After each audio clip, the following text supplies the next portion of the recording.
भोजपुर वेझो ओगाही बिरादरी पुलिस पारां नौजवान के खंबे भुंग तलब करण खिलाफ एहतजाज कयो। मेहराब ओगाही नादर अली ऐं ॿियनि दाहींदे चयो त कुझु ॾींहं अॻु हू घर भातियुनि सां शहर वञी रहिया हुआ त सीआई इंचार्ज मौला बख्श बुगटी खेनि रोके 63,000 रुपया रोक रक़म खसे नींगर अब्दुल मनान समेत ॿिनि ॼणनि खे खंबे वियो।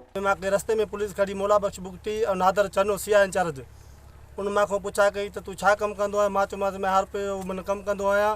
मां वञा थो पंहिंजे डीज़ल तेल भराइण लाइ।